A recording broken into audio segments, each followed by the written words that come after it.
Assalamualaikum warahmatullahi taala wabarakatuh.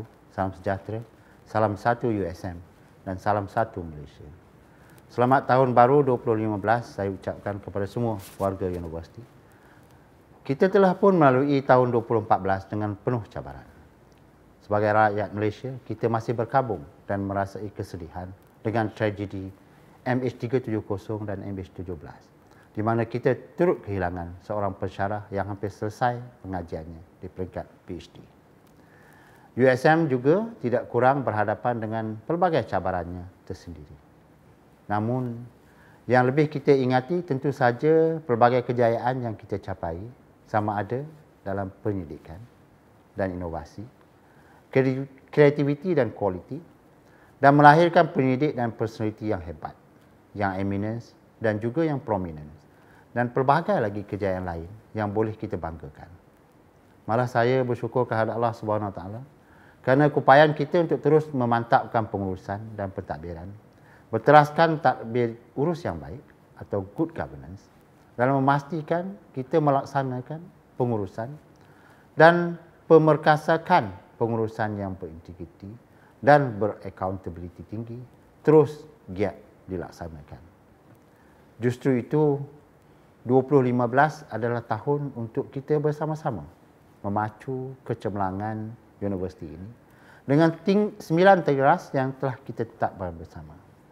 Tahun ini kita menjayakan makna sebenar Apex dengan menggembling kekuatan pemikiran bersama untuk melakukan perubahan, bersama-sama bekerja dalam ekosfera yang ada, bersama-sama menggunakan hati nurani dan kalbu untuk mentransformasikan pengajian tinggi untuk kelestarian hari esok bagi manfaat bersama.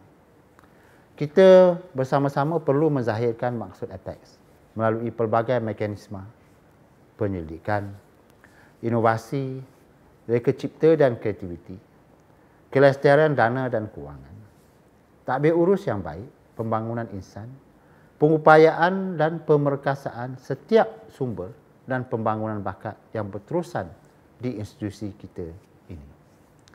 Apex bermakna kita memanfaatkan setiap sumber dan menggunakan segenap upaya yang ada dalam mencapai matlamat, misi dan visi bersama-sama bertunjangkan moto kami memimpin.